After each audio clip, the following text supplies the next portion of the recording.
Hello, Vande Mataram students. How are you? I am very good and I hope you also are very good and safe. तो आज हम आपके social science में civics के portion का third chapter learn करेंगे, यानी कि सिविक्स के हमारी बुक का चैप्टर नंबर 3 एंड सिविक्स का जो पोर्शन है ना आपका सिविक्स यानी कि नागरिक शास्त्र, उसका जो पहला पोर्शन है वो है सिटीजनशिप। उसका पहला चैप्टर हुआ सिटीजनशिप, उसके बारे में लर्न करेंगे। तो सिटीजनशिप यानी कि नागरिक और नागरिकता, सिटीजन यानी कि नागरिक एंड सिटीजनशिप यानी कि नागरिकता। अभी इसमें कुछ नया नहीं है, हम जो हमारी रूटीन लाइफ में करते आए ना वो ही हमें लर्न करना है कि एक बच्चा होता है वो एक फैमिली में बड़ा होता है, उसके बाद अपने फैमिली से कुछ कस्टम्स एंड कुछ एटिक्वेटेड मैनर्स ये सब सीखता है। उसके बाद धीरे धीरे वो स्कूल जाता है, उसके बाद सोसाइटी नेबर्स इन सब जगह पे रहता है तो वो सारी मैनर्स सीखता है। और ऐसे स्टेप बाय स्टेप वो जैसे जैसे बड़ा होता है तो वो एक देश का अच्छा नागरिक बन सकता है। और उसमें कुछ रूल्स एंड रेगुलेशंस भी होते हैं फॉरेनर्स के लिए, एनआरआईज के लिए, तो उसके बारे में हम ये चैप्टर में लर्न करेंगे। और एज अ गुड सिटीजन हमारी कौन कौन सी ड्यूटीज़ होती है, कौन कौन सी रिस्पॉन्सिबिलिटीज़ होती है, उसके बारे में लर्न करेंगे। तो शुरू करते हैं पहले पैराग्राफ से। इट वॉज अ संडे, वो कौन सा दिन था? संडे। यहाँ पे एक छोटे से स्टोरी से चैप्टर शुरू होता है। यहाँ पे एक बॉय है राजुल, और ये स्टोरी में क्या आएगा, राजुल, उसकी मम्मी और उसके ग्रैंडफादर, उनका पूरा कन्वर्जेशन है और इसी कन्वर्जेशन में हमें ये चैप्टर लर्न करना है। तो संडे का दिन था। Rajul and his family members were helping each other clean the house. Rajul और उसके फैमिली मेम्बर्स जो थे, उसके मम्मी पापा दादा दादी, वो घर को क्लीन करने में, घर के साफ सफाई के कामों में एक दूसरे को हेल्प करते थे। You must also be helping your family members when there is a work to be done, यानी कि जब हमें भी घर पे काम होता है, कुछ कामकाज करना होता है, तो हमें भी हमारे फैमिली में सबको एक दूसरे को हेल्प करनी चाहिए। After having a tea, grandfather called Raju and said, "A family is a social institution which the child comes into contact with first." यानी कि चाय पीने के बाद उसके जो दादाजी होते हैं ना, ग्रैंडफादर, वो राजुल को बुलाते हैं और उसको कहते हैं कि परिवार एक ऐसी सामाजिक संस्था है, एक ऐसा सोशल इंस्टीट्यूट है जहाँ पे जो एक बच्चा होता है ना, जो जन्म लेता है, तो सबसे पहले वो किसके कांटेक्ट में आता है? परिवार के कांटेक्ट में, वो अपने मम्मी पापा के कांटेक्ट में आता है, यानी कि अपने फैमिली के कांटेक्ट में आता है। The child learns about society for the very first time from the family, और हमें समाज के बारे में, सोसाइटी के बारे में और सारी कुछ मैनर्स कहाँ से सीखने को मिलती है? हमारे परिवार से मिलती है। Therefore, a family is called the school of culture and personality development, यानी कि फैमिली जो है ना उसको कल्चर एंड पर्सनालिटी डेवलपमेंट की स्कूल बोला जाता है। इस कल्चर यानी कि हमारी जो संस्कृति है, जो कोई भी रिलीजन में, जो कोई भी फैमिली में हमारा बॉर्न होता है, वहाँ का कुछ कल्चर फिक्स होता है, तो वो कल्चर क्या है। उसके बाद हमारी पर्सनालिटी डेवलपमेंट यानी कि कुछ खाने पीने का तरीका, कपड़े कैसे पहनने हैं, कैसे बोलना है, कैसे सबके साथ बिहेव करना है, ये सब हमें कहाँ से सीखने को मिलता है? हमारी फैमिली से। इसीलिए राजुल को उसके दादाजी ने क्या कहा कि फैमिली को क्या बोलते हैं? The school of culture and personality development. It is the smallest unit of society. अभी समाज तो बहुत बड़ा है, लेकिन एक समाज के छोटा सा यूनिट कौन सा है? हमारी family. A family also teaches us that we are mutually dependent on each other. अभी हमारी फैमिली हमें ये भी सिखाती है कि हम एक दूसरे के ऊपर डिपेंडेंट है, यानी कि एक दूसरे के ऊपर आधारित है। वो कैसे? मम्मी जो होती है वो घर में हमारी स्कूल के लिए हमें रेडी करती है, हम स्कूल जाते हैं, उसके बाद सबके लिए खाना बनाती है। तो पापा जो है वो काम पे जाते हैं, है ना, और उसके बाद कुछ वो मनी अर्न करते हैं और उसी से हमारा घर चलता है। तो हुआ ना एक दूसरे के ऊपर डिपेंडेंट। अभी घर पे कोई खाना पकाने वाला नहीं होगा, ऐसा कुछ नहीं होगा, तो हम काम तो करते रहेंगे, स्कूल जाएंगे, लेकिन खाएंगे क्या? उसके बाद चलो मम्मी है घर पे खाना पकाने के लिए, हाउस होल्डिंग वर्क्स के लिए, सब कुछ काम काज के लिए, लेकिन कोई मनी अर्न करने वाला नहीं होगा, तो हम पैसे कहाँ से कमाएंगे? तो हमारा घर कैसे चलेगा? यानी कि परिवार में जितने भी सदस्य होते हैं ना, वो एक दूसरे के ऊपर डिपेंडेंट होते हैं। Each and every member of the family और टू हेल्प ईच अदर, यानी कि सारे जो सदस्य होते हैं ना परिवार के, वो एक दूसरे को मदद करते हैं। Society is based on the principle of cooperation and being with the family. अभी हमारी जो सोसाइटी है ना, उसका मुख्य हेतु क्या होता है? कोऑपरेशन, यानी कि सहकार, एक दूसरे को सपोर्ट करना, कोऑपरेट करना, एक दूसरे का साथ देना। और वो कहाँ से शुरुआत होता है? फैमिली से। हमने कभी अपनी फैमिली से सीखा होगा कुछ, तभी हम बाहर जाते हैं तो हमें वहाँ पे ऐसी सेंस आती है ना कि यहाँ पे हमें इनको हेल्प करनी चाहिए, इसको मेरी हेल्प की ज़रूरत है। अभी हम सब घर में मम्मी कुछ ना कुछ काम करती है, बहुत थक जाती है, तो हम रात को उसको हेल्प करते हैं, कभी भी फ्री होते तो उनको हेल्प करते हैं, है ना। अभी हमने घर में ये सब सीखा कि अगर कोई काम कर रहा है, उनको हमारी मदद की ज़रूरत है, तो हमें मदद करनी चाहिए।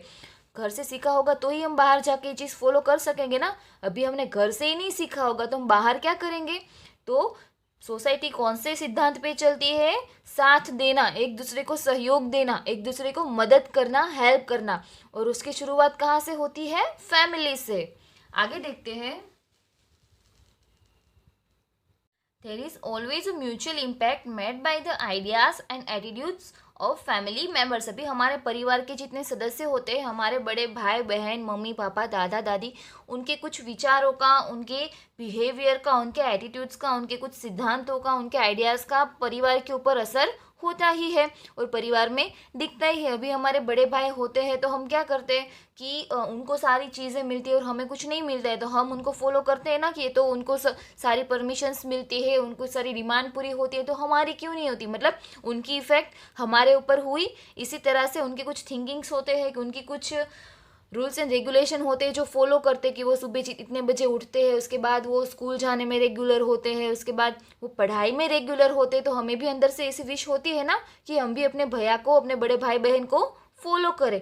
इसी तरह से जो पेरेंट्स होते हैं ना हमारे, उनके कुछ आइडियाज़ होते हैं, थिंकिंग्स होती हैं, उन सबकी असर परिवार के ऊपर होती है। We learn etiquette and manners from the family, यानी कि जो शिष्टाचार और मैनर्स होते हैं ना, वो हम कहाँ से सीखते हैं? फैमिली से। The ideology of a family help in making decision which may और may not be acceptable. Ideology यानी कि कुछ विचारधारा है, सबकी विचारधारा है, सबकी थिंकिंग, सबके थॉट्स अलग अलग होते हैं। जब कोई फैमिली में डिसीजन लेना होता है तो हम सबके थॉट्स कलेक्ट करते हैं कि भाई अब मम्मी क्या बोलती है, पापा का इस बात पे क्या विचार है। उसके बाद दादा दादी होते हैं तो हम उनकी राय लेते हैं, चाचा चाची होते हैं, बड़े मम्मी बड़े पापा, कोई जॉइंट फैमिली में रहता है तो वो सबके अलग अलग पॉइंट ऑफ व्यू होते हैं। तो कुछ डिसीजन ऐसे आते हैं जो हम एक्सेप्ट करते हैं और कुछ हम नहीं करते हैं, यानी कि सबकी अलग अलग विचारधाराएं परिवार में होती है। तो family and school are institution which shape us into becoming better citizen and living a better life. अभी एक परिवार और एक स्कूल क्या काम करते हैं? ये दोनों जगह ऐसी है जहाँ से हमें एक बेटर सिटीजन हम बन सके, एक अच्छा नागरिक बन सके। उसी तरह से हमारे कैरेक्टर को शेप देती है, हमारे विचारधारा को, हमारे माइंड को वो शेप देती है। और हम एक अच्छा, उसकी मदद से क्या होता है कि हम एक अच्छी लाइफ जी सकते हैं। When a child is born into a family, he is nourished by his parents, यानी कि जब एक बच्चा एक परिवार में जन्म लेता है तो उसकी परवरिश कौन करता है? उसके पेरेंट्स, यानी कि उसके माँ बाप। After some time he establishes a relationship with the neighbors, then he go to school।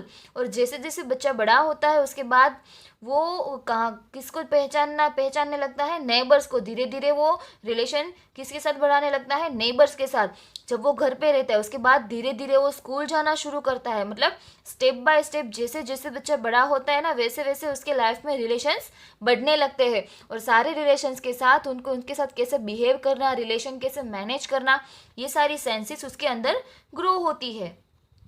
As he grows constantly imitates his elder till the becomes an adult. Meanwhile, he comes into contact with many social institutions which help to mold and develop his personality। यानी कि जैसे जैसे वो बड़ा होता है ना, उसके ऊपर हमेशा है उनके जो बड़े होते हैं ना, उनका जो असर होता है ना वो दिखाई देता है। परिवार में जो कोई बड़ा भाई बहन होता है, बड़े चाचा चाची कोई भी होता है ना, हमारे कुछ कलीग्स होते हैं, उनकी सबकी असर हमारे ऊपर दिखती है।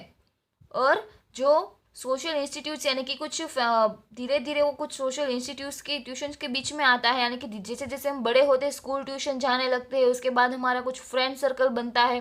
कोई अच्छे फ्रेंड्स होते हैं तो हम उससे भी बहुत कुछ सीखते हैं। तो वो सब क्या करते हैं? हमारी पर्सनालिटी को मोल्ड करने में यानी कि उसका विकास करने में मदद करते हैं, हमारे जीवन को, हमारी पर्सनालिटी को एक अच्छे कैरेक्टर में ढालने की कोशिश करते हैं। If a child is given the opportunity to think and take a decisions freely, he will become a good citizen। यानी कि अगर बच्चे को उसका डिसीजन लेना अच्छे से फ्री से फ्रीडम डिसीजन लेने की फ्रीडम दी जाए तो वो एक अच्छा नागरिक बन सकता है। अच्छे से मतलब डिसीजन लेने की फ्रीडम यानी कि हमें क्या करना चाहिए, हमें क्या नहीं करना चाहिए। अगर हमें वो अपॉर्चुनिटी मिलेगी तो ही हम खुद से सोचना शुरू करेंगे और दूसरे के ऊपर डिपेंड रहने की आदत छूट जाएगी। अभी आप कपड़े लेने जाते हो, अभी तो आप बड़े हो गए हो, तो आपके पेरेंट्स आपको पूछते हैं ना कि तुझे कौन सा पसंद है। शूज़ लेने जाते हो, ज्वेलरीज लेने जाते हो, स्कूल बैग लेने जाते हो, तो आपके पेरेंट्स आपको पूछेंगे, हमारे पेरेंट्स हमें पूछते हैं कि बेटा तुझे कौन सा पसंद है, जो तुझे पसंद होगा वही हम लेंगे, है ना। यानी कि हम धीरे धीरे अपनी चॉइस डिसाइड करना शुरू करते हैं, अपने धीरे धीरे अपने डिसीजंस लेना शुरू करते हैं, और ऐसी सेंस हमारे अंदर आ जाती है ना तो हम एक अच्छे सिटीजन बन सकते हैं। Later on when he becomes an adult he will think independently in the social and political spheres of life and work according to the understanding of such situations. अभी जैसे जैसे बड़ा होता है ना बच्चा, तो वैसे वैसे उन पहले स्कूल होती है, उसके बाद कॉलेजेस, उसके बाद रिलेटिव्स, उसके बाद धीरे धीरे अलग अलग सोशल ग्रुप्स में, पॉलिटिकल ग्रुप्स में उसको फेस करना होता है, सारी सिचुएशन उसको फेस करनी होती है, और तब धीरे धीरे उसको ऐसी आदत बन जाती है कि सिचुएशन के हिसाब से उसको क्या करना है और क्या नहीं करना है, इतनी अंडरस्टैंडिंग उसके अंदर आ जाती है। तो आज हमने लर्न किया, ये सब आपने जो लर्न किया ये सब हम धीरे धीरे जैसे बड़े होते जाते हैं ना हमारी लाइफ में, ये सब हमने किया है। आपके घर में आजू बाजू में फैमिली में कोई छोटा बच्चा हो ना, तो आप उसको कैसे ट्रीट करते हो, तो आपको ये समझ आ जाएगा कि अभी वो छोटा है, उसके बाद वो स्कूल जाएगा तो वहाँ पे हमें उसको क्या सिखाना है। वो किसी के घर पे जाते हैं तो हम उसको बोलते हैं ना कहीं पे टच नहीं करना है, किसी को पूछे बिना कुछ खाना नहीं है, ऐसे ही कहीं पे भागदौड़ नहीं करनी, ऐसे ही हम उसको ट्रीटमेंट देते हैं ना, ऐसे हम उसको ट्रीट करते हैं कि तुझे एक बेटर पर्सन बनना है। उसी तरह से हमारे पेरेंट्स ने भी हमें इतना सिखाया है कि हमें घर पे कैसे रहना है, स्कूल में कैसे रहना है, बाहर कैसे रहना है, और इसी तरह से हम एक अच्छे नागरिक बन सकते हैं। आगे का जो पोर्शन है वो हम नेक्स्ट वीडियो में लर्न करेंगे। वंदे मातरम।